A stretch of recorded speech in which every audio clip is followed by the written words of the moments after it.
हाँ, अस्सलाम वालेकुम। तो कैसे हैं आप लोग? मुझे उम्मीद है कि आप खैर वाफ़ियत से होंगे। आज जो हमने टॉपिक पढ़ना है वो बहुत ही ज़्यादा इम्पोर्टेंट टॉपिक है, जिसका नाम है जी कानून मुतग़य्यर तनासबात या law of variable proportions. Law of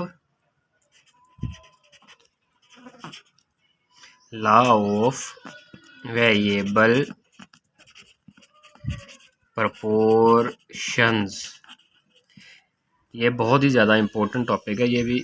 अच्छा, इसका मतलब क्या है? वेरिएबल का मतलब क्या होता है कि मुतग़य्यरात या मुतग़य्यर मुतग़य्यर तनासबात, यानी कि किस निस्बत से। प्रपोर्शन का मतलब निस्बत, उसकी जमा तनासबात है। तो मुतग़य्यर का मतलब होता है तब्दीली। तो जैसा कि ये जो टॉपिक है, इस टॉपिक को हमने फर्स्ट ईयर में पढ़ा था कानून की शक्ल में।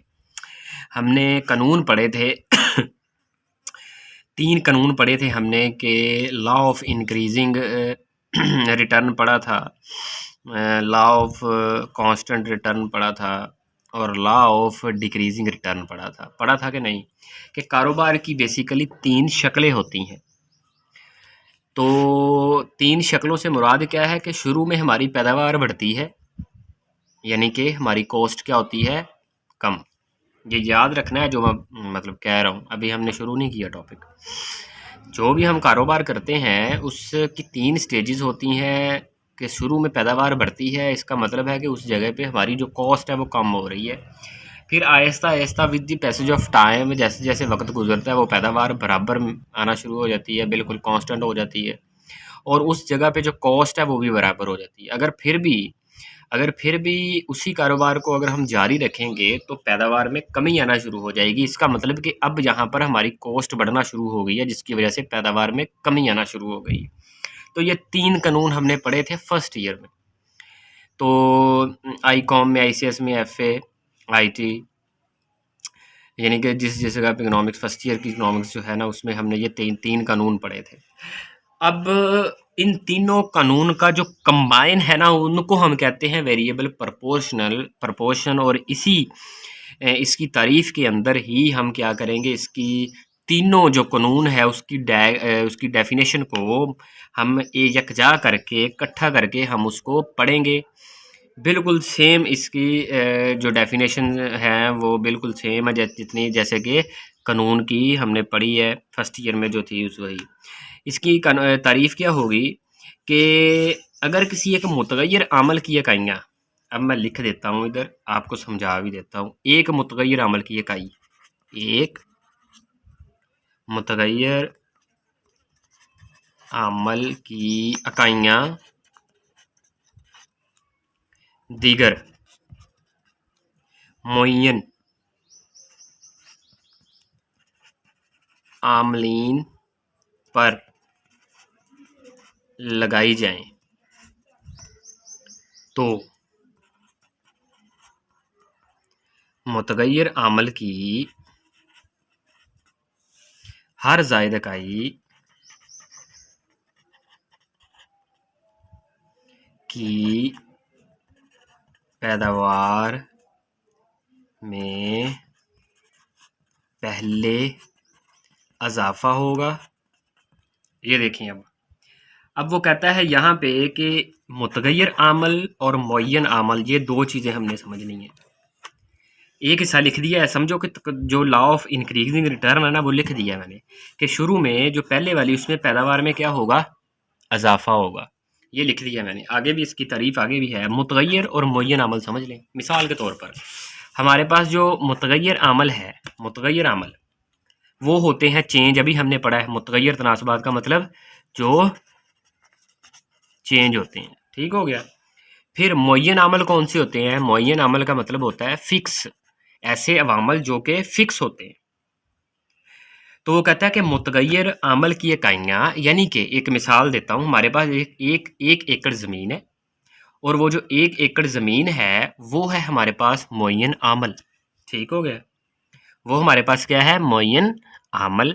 और जो मुतग़य्यर है उसका वो क्या है हमारे पास? वो मज़दूर की शक्ल हम ले लेते हैं। मज़दूर हमारे पास मुतग़य्यर है, तो हमने यानी कि एक मज़दूर मुतगय्यर आमल यानी एक के बाद एक मज़दूर की इकाइयाँ दीगर उसी ज़मीन के ऊपर हमने लगानी है। तो मुतगय्यर आमल की जो पहली वाली इकाई है उसकी पैदावार में क्या होगा, इजाफा, यानी कि पहला मज़दूर लगाएंगे पैदावार में इजाफा होगा, दूसरा लगाएंगे फिर पैदावार में इजाफा होगा।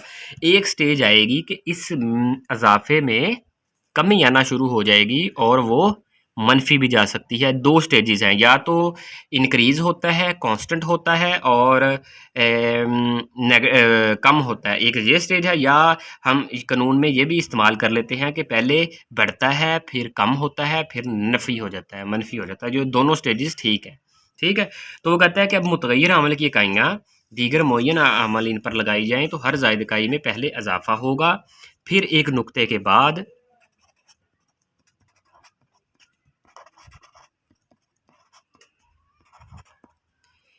इसमें इजाफे का तनासुब कम होता जाएगा, हत्ता कि कुल पैदावार अपनी इंतहा को पहुंच जाने के बाद गिरना शुरू हो जाएगी। ये देख लें, ये इसकी तारीफ हो गई कि आमलीन में लगाइयाँ हमने, इजाफा पहले हुआ, फिर एक नुक्ते के बाद उस इजाफे में तनासुब कम होता चला गया, यानी कि गिरता चला गया, फिर इंतहा तक पहुंच जाने के बाद वो गिरना, यानी कि नेगेटिव भी लिख सकते हैं। ये यहाँ पर बात कर रहा है MP की बात कर रहा है, मार्जिनल वो तेज़ी से ही गिरेगा। ठीक हो गया, तो ये मैं आपको बाद में समझाता हूँ इसका स्केड्यूल और गोशवारा। ये इसकी तारीफ़ है, लॉ ऑफ वेरिएबल प्रोपोर्शन को की इसकी ये तारीफ़ है। अब हम इसको हल करेंगे स्केड्यूल के ज़रिए। हमारे पास कौन कौन सी हमने चीज़ें लेनी है, एक तो हमने इसमें लेना है TP, टोटल प्रोडक्ट हमने लेनी है, AP और MP। ठीक हो गया, ये तीन चीज़ें हमने इसमें लेनी है, और साथ में लेंगे हम मज़दूर। तो सबसे पहले इसका मैं बनाता हूँ। सबसे पहले मैं लूँगा मुतगय्यर आमल की इकाई। ठीक हो गया, फिर दूसरे नंबर पर लूँगा कुल पैदावार, फिर औसत पैदावार, फिर मुख्तसम पैदावार।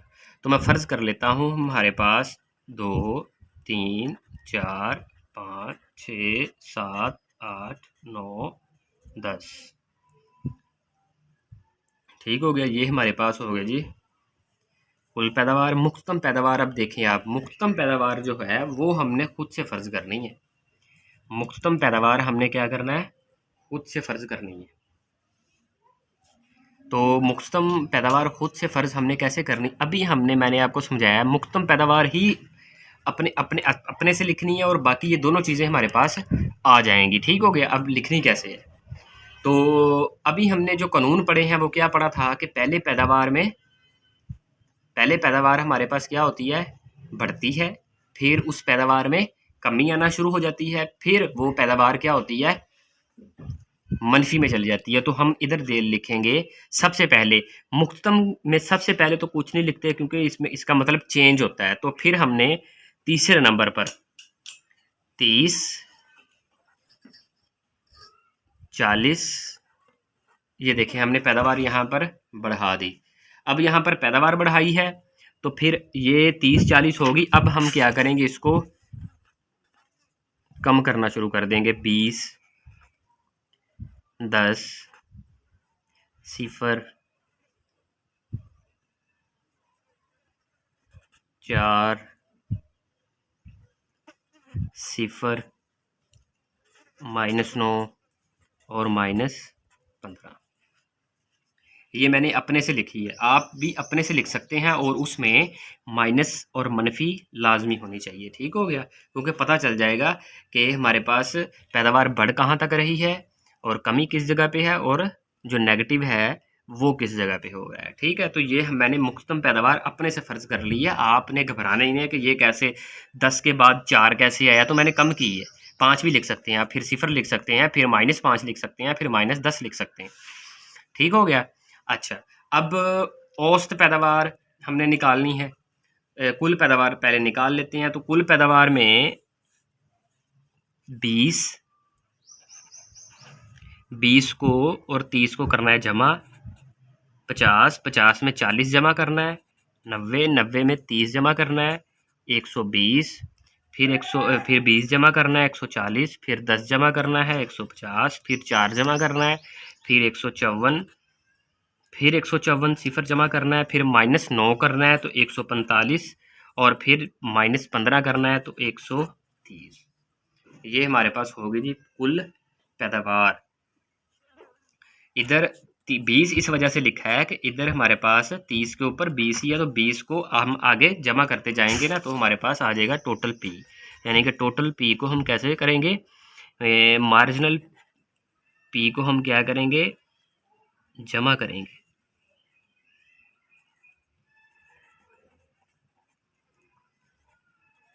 जमा करते जाएं इसको। ठीक होगा। ये तो हो गया कुल पैदावार। अब औसत पैदावार हमने कैसे निकालनी है। औसत पैदावार ए पी का फार्मूला होता है टीपी तकसीम क्यू, यानी कि इसको हमने इस पे तकसीम करना है। 20 को 1 पे, 50 को 2 पे, 90 को 3 पे, 120 को इस पे। तो ये देखें 20, 25, 30, 30, कैलकुलेटर आपने कर लेना है, तो ये फिर आप लिखना है 25, 22, 19.25, 16.1 और 13। ये होगी जी हमारे पास इसका स्केड्यूल। अब हमने इसका बनाना है डायग्राम। तो डायग्राम बनाने के लिए हमें क्या करना पड़ेगा, तीनों डायग्राम मैं एक ही जगह पे बनाऊंगा।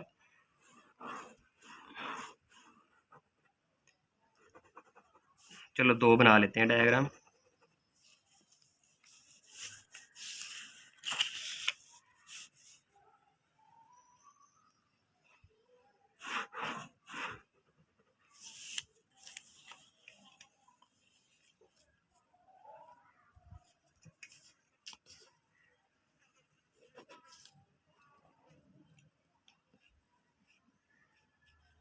बीस, 40, 60, 80, 100, 120, 140, 160, 180। ये एक होगी डायग्राम। और दूसरी डायग्राम जो छोटी वाली है ये टोटल प्रोडक्ट की है, क्योंकि उसकी वैल्यूज़ बड़ी है तो मैं वो अलहदा बना रहा हूँ। और जो दूसरी जो एपी और एमपी है उसकी वैल्यूज़ छोटी है तो वो हम अलहदा बनाएंगे।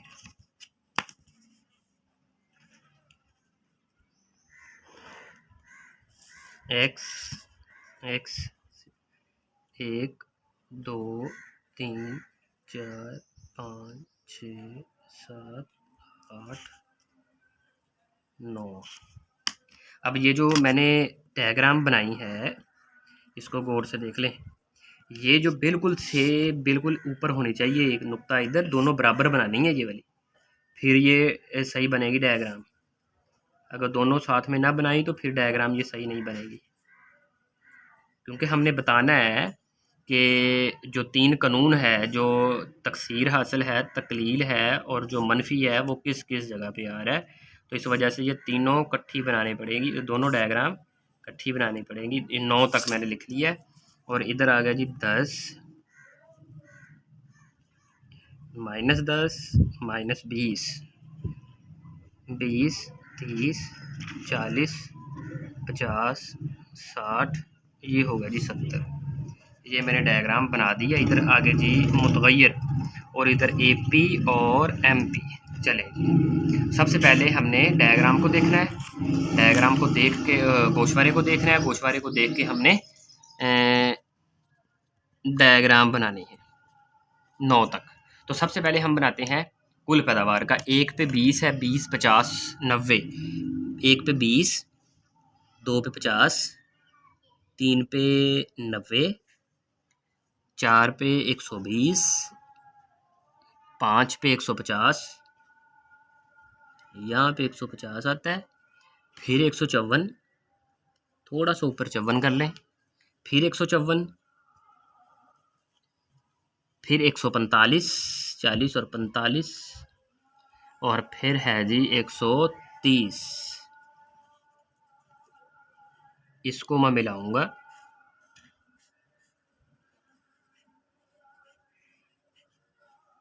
ये होगा जी टीपी। पहली डायग्राम बन गई। फिर ये होगा टीपी। फिर अब बनाएंगे औसत पैदावार, यानी कि एपी का एक पे आ गया जी 20, 2 पे 25, 3 पे 30 है, फिर 4 पे 30 है, फिर 28 है, फिर 25 है, फिर 22 है, फिर 19 है, और फिर 16 है।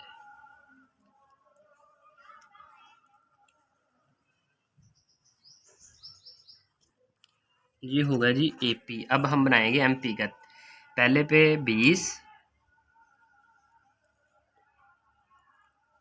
दूसरे पे 30 है, ये होगा जी 30, फिर 40 है, ये 40, फिर 30 है, ये 30, 30, फिर 20, 10, 20, फिर 10, फिर 4 है, फिर 0 है, और फिर -9 है। ये हो गया जी MP। अब देखें, दोनों मैंने बना दी हैं। अब जो पहला हिस्सा है इसमें सबसे पहले जो जहाँ पर हमारी जो पैदावार है वो क्या हो रही है, बढ़ रही है। उस जगह पे जो पैदावार है वो 3 पे है, 3 पे। ये देखें, इस जगह पे पैदावार हमारी कितनी है, 3 पे। उस जगह पे हमारे पास पहला हिस्सा है जो बन रहा है तकसीर हासिल। कैसे तकसीर हासिल इसमें बन रहा है कि यहाँ पर जो MP है वो बिल्कुल ऊपर जा रहा है, अब इसके बाद गिरना शुरू हो जाएगा। इस वजह से 3 पे हमने क्या किया है, पहला हिस्सा बना दिया जिस जगह पे हमारी जो पैदावार है वो देख लें बढ़ रही है। ठीक हो गया। दूसरे नंबर पर जो दूसरा इसका हिस्सा है वो कौन सा होगा हिस्सा, जहाँ पर हमारी जो MP है वो 0 है। 0 किस जगह पे है, 8 पे। तो इस जगह पे हमारे पास क्या होगा, 8 पे हमारे पास क्या होगा जी, दूसरा हिस्सा जिसको हम बोलेंगे तकलील हासिल। क्योंकि इस जगह पे हमारे पास MP जो है वो यहाँ से लेकर यहाँ तक गिर रही है, वो होगा जी तकलील हासिल। और जो चौथा तीसरा बच गया वो कौन सा होगा जी, मनफी हासिल। क्योंकि अब ये जो लाइन ये जो बनाई है इसके नीचे बिल्कुल चला गया है MP, यानी कि नेगेटिव चला गया। तो ये 3 हिस्से हमने बनाए हैं। इसको A का नाम दे दें, इसको B का नाम दे दें, इसको C का, इसको D का, मतलब जो मर्ज़ी इसको नाम दे सकते हैं। तो ये डायग्राम कंप्लीट होगी। इसको आपने एक्सप्लेन भी करना है, और ये पेपर पॉइंट ऑफ व्यू के लिहाज से बहुत ही ज़्यादा इंपॉर्टेंट है। तो अगर मेरी वीडियो आपको पसंद आई हो तो आप सब्सक्राइब करें और बेल आइकन को लाजिम दबा दें। शुक्रिया, खुदा हाफिज़।